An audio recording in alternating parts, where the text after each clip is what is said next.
Okay, good afternoon everyone. Welcome to today's press conference to preview the second leg of the Champions League semi-final. You will need to select at the bottom of your screen your language of choice for this press conference by clicking the interpretation button and choosing English or Spanish. You will then receive simultaneous translation for the press conference. If you'd like to ask a question, please use the raise hand question and we'll get around to as many of you as we can. We're going to begin with Nizar Kinsella. Nizar, unmute yourself and away you go.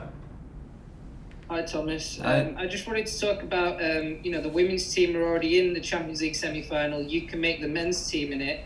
Did you have a message for the women's team and have you spoken with Emma as well about her achievements in management at Chelsea? No, not yet. We were totally focused on our game against Madrid and then Fulham and now against Madrid. But of course we followed it on TV and it's a big achievement. So we are very happy because in the end it's one club and it's a big thing to arrive in the final. I think for the first time for the Chelsea women, and hopefully they can finish the job.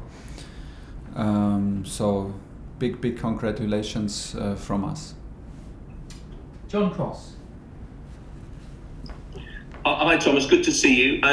You always talk in your press conferences, Thomas, enthusiastically about belief and confidence. Just how much confidence and belief will the players have taken from their magnificent performance and impressive result in the first game in Madrid that can show them that they can get this job done and can potentially win this competition? Yeah, the best thing is if they really feel it, and I think they did it during the first half. I think we all together felt that we can be stronger in second half, and we feel now we rested some players. Now we have 3 days in between. The challenge will be, and the intention is to keep the intensity going throughout the whole match and play this card.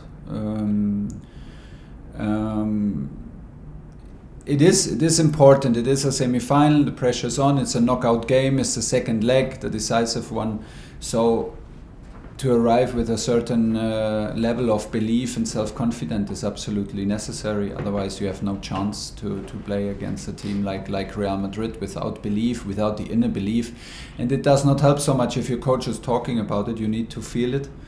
And if I talk about it, I just talk about it because I'm sure that they feel it, and we can see in all the games that the team is self-aware of. We are able to produce performances. We are also aware of the challenge that is ahead of us, but the best feeling is to arrive with almost full squad, in good shape, with a good performance and an okay result in the first leg. So everything is open now for the second leg. Like I said, I'm very happy that we could beat Fulham in between, so we have nothing to worry about, nothing to regret. And now's the moment today to enjoy training and to be ready tomorrow. Olfi Matica. Unmute yourself, please. Olfi Matica. Unmute yourself. Okay, where you go? Do you have a question? He cannot hear. Does he hear us? Okay, do you want to ask your question, please? No? Okay, we'll switch. We'll go to Nick Purewall, please. Hi, Thomas. Hi. I'm just wondering if you could give us an injury update on the guys who had out for Tony and Matteo. And the other day when you were talking about Christian and his number, and you said he chose Eden's number. He accepted Eden's number. I know you were saying he brought a little bit of focus on himself, but is that good in a way because it shows his confidence? Yeah. Players, obviously the best players in the world, they need that confidence and belief in themselves, don't they? So is it good that he obviously realizes his talents and absolutely. It's absolutely. It's a good thing in this decision to take this number, and it sets the tone and it shows the determination and the dreams that Christian wants to fulfill and his own demands to himself. This is a very good part of this decision. the downside of this decision is that people will always compare you with any number 10 in the world and with the number 10s in a big club like Chelsea. So this is the downside, and you have to live up for it. But right now he's in a good place and he has a huge impact to our team. So everything is good, and he can. We are happy if he continues tomorrow to make his mark. For the injuries, I can just give you the status right now, which is that Matteo will not be in the squad. I think that Tony will play with a mask. He will play with a mask because he trained yesterday with a mask. Everybody else is in training today. So hopefully we will have no re-injuries, no new injuries from today's training. That means that everybody is available except for Mateo Kovacic. Kian Sabani. Hi Thomas, wondering if you think from a tactical perspective if tomorrow's game will be similar or different than the first leg. Will it be more open with Real Madrid chasing the game, or do you think it'll be relatively conservative? I'm not sure if they will play again in a 5-3-2 or they switch to their more familiar 4-3-3. That depends maybe also on the last test for Mendy and Ramos today. And from this decision, things change, of course, by nature, because any formation has its strengths and its weaknesses. It's always like this. So in the end, in a semi-final in Champions League, I believe that it's not about the formation. It's not about what we play, what Real Madrid plays. It's about how we play it, and how means which intensity do we have, which belief do we have, are we brave enough, do we play courageous enough, and do we play on our top level within the formation. So it's always a tactical choice, it's always tactical, a little tactical, but for me it's more in these big games, it's more about the little decision, the individual tactic behavior, the tactical behavior within groups, within combinations. How do we end up? Can we maybe isolate Real Madrid in a 2 against 2, 2 against 1, 3 against 2 situations, and how do we solve these situations? And can we avoid to be isolated in these little situations? So, like I said, it's more about how we play than what we play, and the same is for Real Madrid. And as I said, as we don't know what formation they will use, we will fully focus on us, on our performance. Ian Abrahams. Hi Thomas, how are you? Hi, I'm fine. Very good.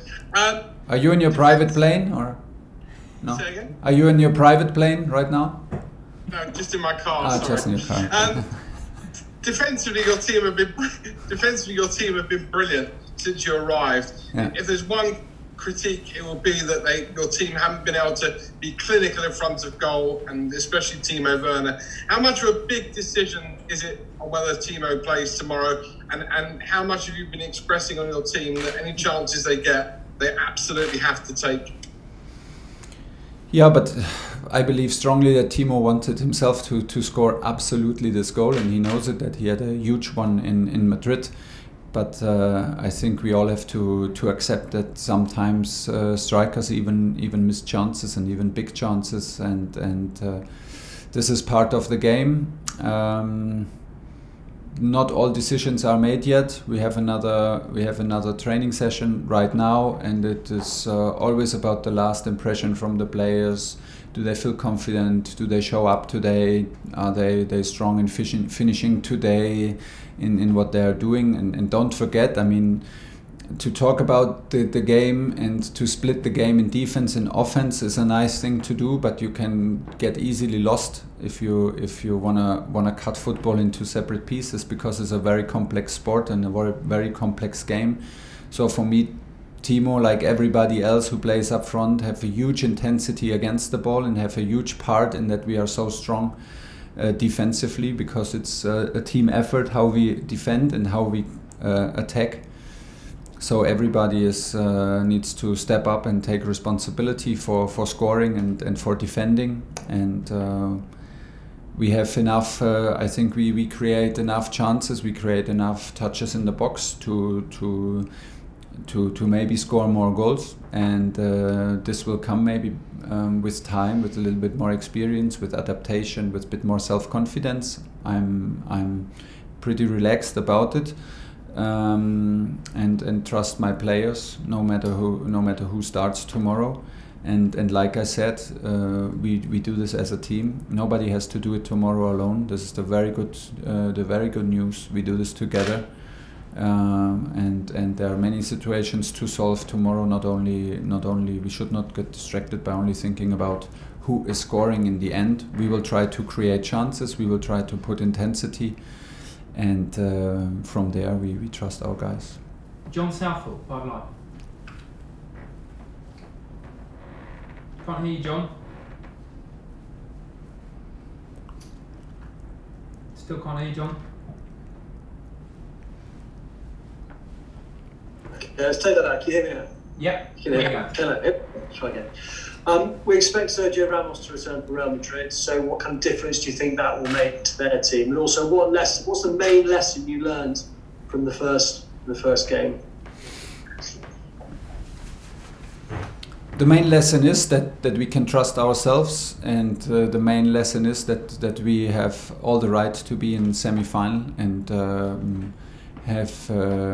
we should be self-confident, have absolutely no fear to face this challenge, because we deserve to be there and we can perform again on this level. This is the main lesson. Does Ramos play or not? Well, this is a tough question, because I simply don't know it. We will see after the training today and when they give the lineup tomorrow. Does it change for Real Madrid? Yes, a lot, because it's the captain. It's the captain of the most successful team in Europe in the last years. So yeah, it changes a lot. But we cannot lose our heads about this decision. I think that he will start. We will prepare for that, and we have to make sure that he cannot do it alone. Paul Gilmore, Sky Sports News. Hi Thomas. Hi. Things have been obviously going very well for you. Have you now begun talks with the club over a new contract, or extending your contract? No. There's no time, there's no need and no time for this right now. Diego Plaza. Muy buenas tardes, Tomás. Diego Plaza. Hi there, coach.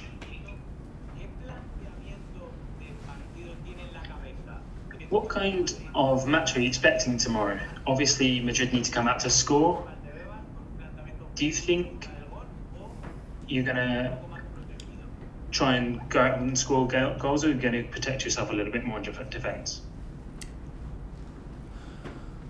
For me, the challenge is to forget the result. For me, the challenge is always in a two-leg the games, that you forget the first result and you go on and you start new at 0-0. And we will clearly prepare the match to win the match, nothing else. We have no other way to prepare matches. I don't know any other way to prepare a match than to encourage my team to go out and try to win it, to be our best. And if we want to, if we are in our best, it's a non-brainer that we go for a win against. We want to win games. This club is about winning. This game is about winning. This competition is about winning. We're in semi-final, second leg. Forget the first result. It's not as important as anybody out there thinks, and there's zero importance in a preparation of a match. Zero for me. It changes absolutely nothing how we start the match tomorrow, how we prepare it today, and what we do in training, and what we and has zero influence in the talk that we give to our players. We will encourage them, we will demand from them, and we will be strong there tomorrow 8 o'clock as a group, as one club, with one big goal to overcome Real Madrid. And this will only happen if we bring our best level to the pitch, and the best level means that we fight to win it. Matt Law. Hi Thomas. Hi. A couple on N'Golo, if you don't mind, who was outstanding in the first leg of this tie. Yeah. He's won the World Cup, the Premier League title, the FA Cup, the Europa League. I was wondering what you thought a Champions League winners medal would do for his career? Would it elevate it even higher, or has he already reached those heights? Where to elevate? I mean, the guy is the top guy, and he is the guy you need to win trophies, obviously, and that's why we are so happy that he's here and that he's in our club. I was dreaming about this player, fighting for this player, dreaming about this player in any club I was coaching. So now he's my player, and as you mentioned it, he won any trophy except for Champions League. Hopefully he will do everything that we get this trophy, and for me he's an example, and he's an unbelievable input for any team in the world, and we are so happy that he plays for us. He is key, and he will be key tomorrow, and I hope in the best way possible. And secondly, I just wanted to quickly ask you about his character, because from the outside he can be quite hard to read. I wonder if he's hard for you to read, because he's on his own quite a lot when we see him, and you tried to give him a cuddle after Newcastle and he didn't really look like he liked to cuddle. I wonder what he's like. Yeah, but still he needs to accept that I cuddle him. I do this a lot, so I need it for myself, so he has to live with it. No, he's a nice guy, and he's I would say a shy person, and he is quiet, he likes to have his own quality time, and he's not loud, but I see him smile a lot, I see him interact with anybody but on his own terms, and very shy, very polite, so I'm super happy. I'm so happy that these players like him exist, and to express yourself by pure performance is a pleasure to watch. And what he is doing with this mentality is the mentality of a real helper that will always give anything to help everybody on the pitch out there, and being such a nice, humble and quiet guy is a fantastic combination. Miguel Delaney. Hi Thomas, good afternoon. Just Chelsea used to be a club, well they are a club that have had a very distinctive relationship with the Champions League. Like before 2012, it was seen as a holy grail. And this season has been quite different in that suddenly it's gradually happened that you're in real contention. Have you felt that at all, or felt the club's mythology or history with the competition? I never felt like that this competition is our holy grail since I arrived. It is a competition. What I felt when I came to the club, that it's a very competitive club, that it is about winning in this club. And this sharpens the atmosphere, and this has a huge impact on the atmosphere here around in Cobham, in the club, in training ground, towards everybody, because it does something to you and you instantly feel it. But more in the way that we are very, very competitive, and the club is very competitive and very serious about any competition and about any game. This is what I like a lot. I never felt it that we have here a holy grail to reach, and that anybody that winning the Champions League is the very most important, maybe the only target that really counts. And the opposite, I have the strong feeling that any win counts, and that we demand, and the club demands of his team, and we from me as a coach, that we win any game, no matter who's on the other side of the pitch, and that we arrive in games and in no matter in which competition, ready to win and ready to deliver performance. And this is what sharpens a certain mentality, and this is what I feel as our big strength, that we arrive as a team tomorrow that is used to this pressure, to this tension, and to this amount of belief and determination to win games. And this is a good pressure, because if you make things too big, it does not help nobody, and it devalues your performance in any other game. So why should it be like this? We know ourselves that is a huge opportunity tomorrow, and we know ourselves how hard it is to arrive in semi-final, and you can be very sure that we will give everything to make it through final. Okay, last two questions. Victoire and then Andy Dillon to finish. Victoire. Hi Thomas. Hi. I know you said that you have not finished the list yet, but are you planning more or less to have the same starting lineup as last week, or are you tempted to start with a different combination, especially in the front or midfield? Zinedine Zidane in your office right now next to you, or no? No, I will not. I cannot. I'm so sorry. I would like to help you with your question, but I will not. I will not give any hint. I will hold it back until tomorrow, and make my decisions very late, like I usually do. I have my ideas in my mind, but I'm too long in the business that I also know that anything can happen in the last training, that any situation can even change my mind, and we need to wait. I need another sleep, and tomorrow I will decide for the lineup and give it to my team first. This is the way it is, but what is sure that we played a good match in the lineup that we had, and there's from performance. From the view of performance, there's no reason to do too many changes. Last question for Thomas, Andy Dillon. Hi, Thomas. Hi. Oh, yeah. I'm led to believe that you've relaxed rules quite a lot since you took over, particularly for home games. You let your squad stay at home rather than go to a hotel. So I'm just wondering, with this being such a key game, are you sticking to that plan, or are you making them go to a hotel? And I just wondered what your thinking is about that. Good question. We decided more or less week from week and from game to game. So in the moment, we had the feeling that today afternoon training is a good moment to prepare the match, because it's a late match tomorrow, and to let the players sleep at home and not go to the hotel. So we will meet for lunch, because that gives us another 7.5 hours together in the hotel. This is enough time for me to do meetings, to have several hours of rest again. So say somebody had maybe a bad night, or does not feel, did not sleep good because whatever. So it's still a lot of time to recover. So once we have this in a season of almost 60 matches, if we have and sleeping so much also away from home and being so much in hotels, we try to reduce the time.